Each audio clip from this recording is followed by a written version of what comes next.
Hello student, मैं राज sir राज physics classes में आपका स्वागत करता हूं। तो चलिए आज हम लोग देखेंगे प्रकाश के परावर्तन का पार्ट 6 देखेंगे। जो पार्ट 5 तक नहीं देखे हैं वो प्लेलिस्ट में है, आप लोग जाके देख लीजिए, ठीक है। और आज काफ़ी वीवीआई क्वेश्चन जो है ना करेंगे, जो कि किरण आरेख है।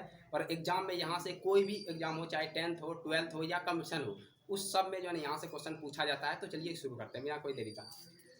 तो यहाँ पे है गोलीय दर्पण के द्वारा किरण आरेख। गोलीय दर्पण दो तरह का होता है, ये आप लोगों को बताए हुए थे। गोलीय दर्पण, यदि हम बात करते हैं गोलीय दर्पण का, तो एक हो जाता है उत्तल, एक हो जाता है अवतल, ठीक है। तो एक देखेंगे उत्तल, उत्तल दर्पण, दूसरा हो जाता है अवतल दर्पण।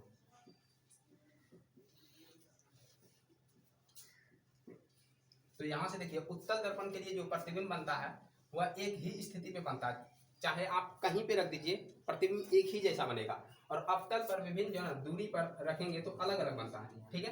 तो यहाँ से देखिए कि उत्तल दर्पण, यदि हम बात करते हैं उत्तल दर्पण कैसा होता है, तो याद रखना उत्तल दर्पण। देखिए यदि हम बोले कि ये जो है ना, ये कोई गोलीय दर्पण है, ये कोई गोलीय दर्पण है, और इसका जो है ना अंदर वाला भाग कले रहेगा। तो अंदर वाला भाग यदि कलई है तो इसका मतलब है कि बाहर वाला भाग जो है परावर्तक सतह है, ठीक है ना। ये रखना परावर्तक,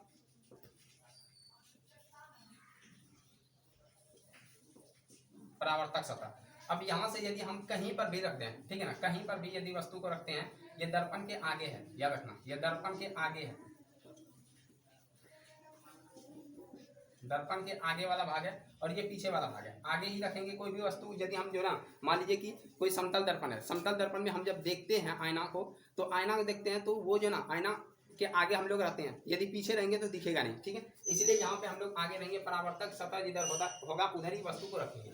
अब यहाँ पे मान लीजिए कोई वस्तु को रखते हैं, ध्यान सुनना है, यहाँ पे कोई वस्तु रखे। सबसे पहले हम लोग जानते हैं कि गोलीय दर्पण है तो इसका एक अपना सेंटर होगा, सेंटर है तो ये जो है ना सी है, और यहाँ पे एक एफ होगा, ठीक है। ये आप लोगों को बताए हुए हैं, जो नहीं देखे हैं पीछे जाके आप लोग जो है ना प्लेलिस्ट में जो वीडियो देख लीजिए, क्योंकि एग्जाम में इससे एक भी क्वेश्चन बाहर नहीं जाने वाला है, गारंटी है, ठीक है ना। तो इसीलिए आप लोग जो है ना ध्यान से देखिए। देखिए ये एफ है, सॉरी ये एफ है, ये आर है, इसका 2 गुना होता है, ये भी बताए हुए हैं।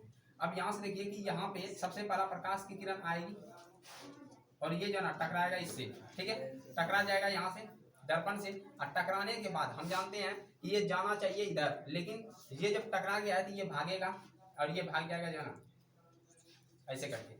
और ये यदि भाग रहा है तो इसका मतलब इसका जो डॉट लाइन है ये मिलेगा जाके एफ पे, ठीक है, ये एफ पे मिलेगा। यहाँ से देखना है कि ये टेढ़ा हो गया, आप लोगों को स्केल से बनाना है एकदम जो ना सीधा, क्योंकि यदि जितना सीधा बनाएंगे तो उतना ही अच्छा आपको जन रिजल्ट मिलेगा, ठीक है। तो यहाँ से देखिए ये बन गया, इसका डायरेक्शन भी देना बहुत जरूरी है। अब यहाँ तक चले आया, उसके बाद दूसरा किरण जाता है। नियम इसका क्या है कि पहला किरण एफ से जाएगा और दूसरा सी से जाएगा, ठीक है ना।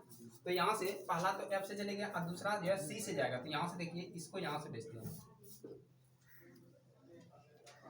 तो यहाँ से भेजे सी पर गया, ऐसे दिखाना ऐसे गया है सी पर, ठीक है। और सी से जो है ना ये तो अंदर जाएगा नहीं, ये भी आप लोगों को ध्यान रखना है, ये अंदर जाएगा नहीं तो डॉट देंगे, ठीक है। तो आप लोग डॉट ही दीजिएगा, हम तो डॉट देके जो ना मतलब सीधा देके डॉट बना दिए, लेकिन आप लोग इन्हें की सीधा दीजिएगा फिर जो मिटाना स्टार्ट कीजिएगा, ठीक है। तो यहाँ से प्रकाश की किरण ऐसे गया और टकरा के जो ना इधर से लौट आया, ऐसे ही ऐसे लौट गया। अब यहाँ से देखिए प्रतिबिंब बना कहाँ, जहाँ पर प्रतिच्छेद करता है वहीं पे प्रतिबिंब था। तो यहाँ प्रतिबिंब बन गया है आई, आई मतलब हो गया इमेज, ठीक है। और ये ओ मतलब होता है ऑब्जेक्ट। अब यहाँ से यदि हम प्रतिबिंब की प्रकृति देखें, प्रतिबिंब की प्रकृति, तो यहाँ प्रतिबिंब की प्रकृति क्या हो जाएगा। तो सबसे पहले देखिए वस्तु की अपेक्षा बहुत छोटा बना है, बना कि नहीं, वस्तु की अपेक्षा छोटा है कि नहीं। तो यहाँ से बोलेंगे वस्तु की अपेक्षा छोटा, वस्तु की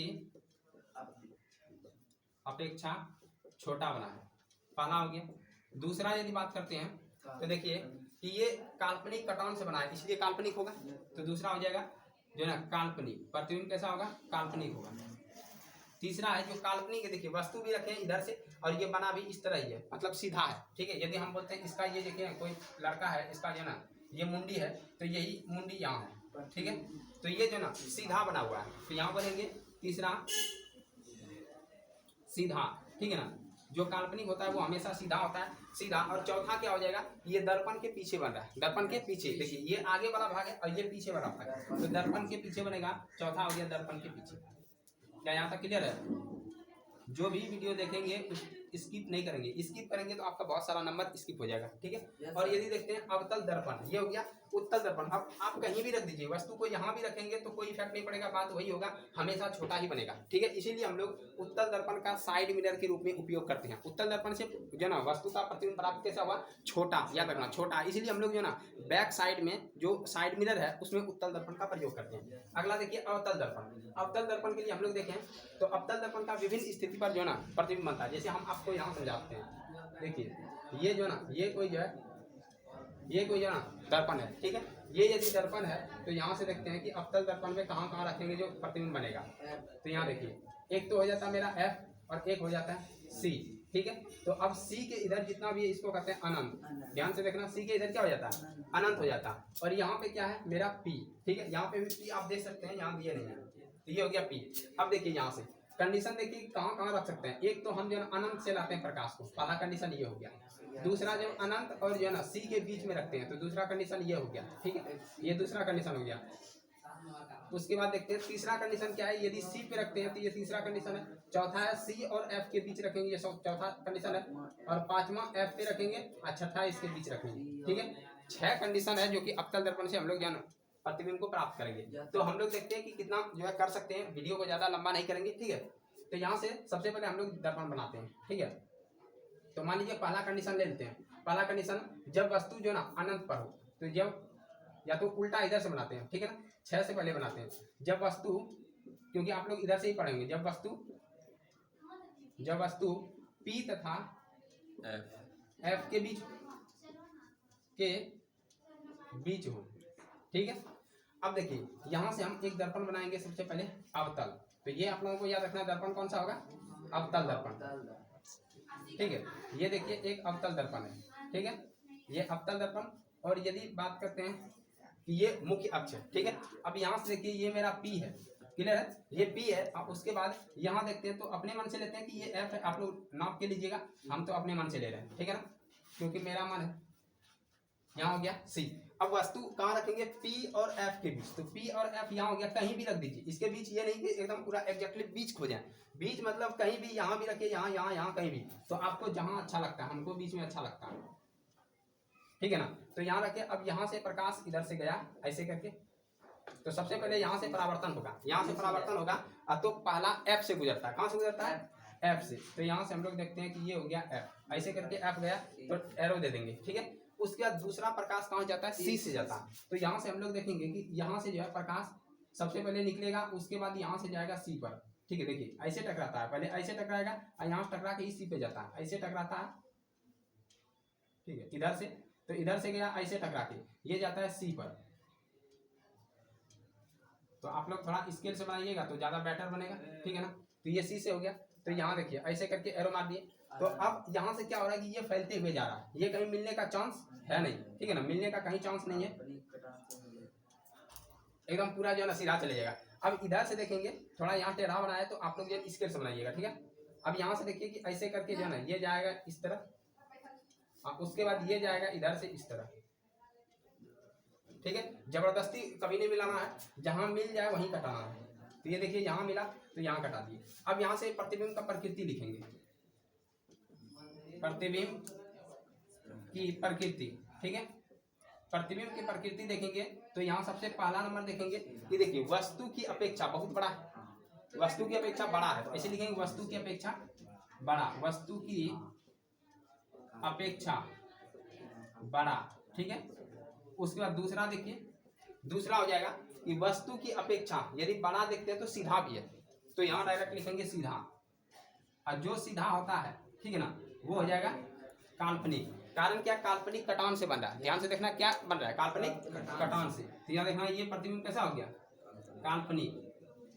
और उसके बाद चौथा नंबर हो गया कि दर्पण के आगे बनाए या पीछे, दर्पण के आगे है पीछे, पीछे है। तो ये याद रखना, ये पीछे है और ये आगे है, ये दर्पण के आगे वाला भाग है और ये पीछे वाला भाग है, ठीक है। तो यहाँ हो गया दर्पण के पीछे। तो ये चारों पॉइंट याद रखना है, दर्पण के पीछे, ठीक है ना। तो देखिए यहाँ से 2 आज हम बनाए हैं, ठीक है ना। और अगला जो इसका जो है 5 है वो हम नेक्स्ट टाइम बनाएंगे। लेकिन ध्यान से समझना कि ये क्वेश्चन आएगा यहाँ से कैसे। अब देखिए बड़ा को हम लोग आवर्धित करते हैं, ये भी याद रखना आवर्धित, ठीक है। तो क्वेश्चन पूछेगा कि अवतल दर्पण में वस्तु को कहां पर रखें कि प्रतिबिंब काल्पनिक और आवर्धित बनेगा। तो याद रखना कहां बनेगा, पी और एफ के बीच रखेंगे। दूसरा क्वेश्चन पूछ सकता है कि उत्तल दर्पण में वस्तु कहां पर रखें कि जो है ना छोटा प्रतिबिंब प्राप्त होगा। तो कहीं भी रख दीजिए, अपना मर्जी है, कहीं भी रखेंगे छोटा ही बनेगा, हमेशा छोटा बनेगा। इसलिए क्वेश्चन पूछेगा कि किस दर्पण से प्रतिबिंब जो है ना हमेशा छोटा प्राप्त होगा। ठीक है, तो ये हो जाएगा हमेशा छोटा बोलेगा तो उत्तल दर्पण। बात क्लियर है, उत्तल दर्पण। क्वेश्चन पूछेगा किस दर्पण से हमेशा जो है ना काल्पनिक प्रतिबिंब प्राप्त होता है, वो है उत्तल दर्पण। लेकिन सिर्फ उत्तल नहीं होगा, समतल भी होगा और अवतल नहीं होगा, क्योंकि हम आगे देखेंगे इसका वास्तविक ही बनता है। इस तरह क्वेश्चन जो है ना निकलता है, जो कि काफी इंपॉर्टेंट है। क्वेश्चन पूछेगा कि जो है ना उत्तल दर्पण का हम लोग साइड मिरर के जो है रूप में उपयोग क्यों करते हैं, क्योंकि उत्तल दर्पण सबसे पहले छोटा प्रतिबिंब बनाता है और इसका दृष्टि क्षेत्र काफी विस्तृत होता है। ठीक है, जिसके कारण देखिएगा कि आप जो है ना मोटरसाइकिल में देखिएगा कि जो दर्पण होता है वो इतना सा दर्पण रहेगा, इतना सा का, और इतना सा में पूरा जो है ना पीछे वाला जो दृश्य लेते आता है। इसका मतलब इसका दृष्टि क्षेत्र काफी विस्तृत होता है और काफी जो है ना छोटा प्रतिबिंब बनाता है। इसीलिए हम लोग इसका उपयोग कहाँ करते हैं, साइड मिरर के रूप में करते हैं। इतना आप लोगों को याद रखना, बहुत सारा क्वेश्चन यहाँ से बनेगा। ठीक है, क्वेश्चन ये पूछ देगा कि जो ना उत्तल दर्पण अवतल दर्पण में कहां पर वस्तु रखें जो काल्पनिक प्रतिबिंब प्राप्त होगा। एकदम मार देना पी और एफ के बीच में। इस तरह क्वेश्चन जो है बनेगा और एग्जाम में यही क्वेश्चन आता है, यहीं से आता है। इसलिए कोई भी हो, आप 10th हो, 12th हो या आप जनरल कमीशन हो, तो पूरा जो है वीडियो को ध्यान से देखिए और एक एक चीज को नोट कर लीजिए। ठीक है ना, एग्जाम में यहाँ से आएगा ही आएगा। तो चलिए मिलते हैं। कैसा लगा वीडियो आप लोग जरूर कमेंट कीजिएगा, कमेंट का आपका वेट रहेगा। लेकिन आप लोग इतना कोढ़िया टाइप का आदमी है कि कभी कमेंट भी नहीं कर पाते हैं। ठीक है ना, तो सिर्फ वीडियो देखना नहीं है, सपोर्ट के लिए आप शेयर भी कर सकते हैं। ठीक है ना, जहाँ हो, इंस्टा हो, फेसबुक हो, आप जहाँ पे लगा सकते हैं, व्हाट्सएप हो। ठीक है ना, तो कम से कम इसको शेयर कीजिए और सपोर्ट कीजिए। इसी तरह जो लगातार वीडियो आप पाते रहिए। तो मिलते हैं नेक्स्ट टाइम जो है ना पार्ट 7 में। तब तक के लिए जय हिंद।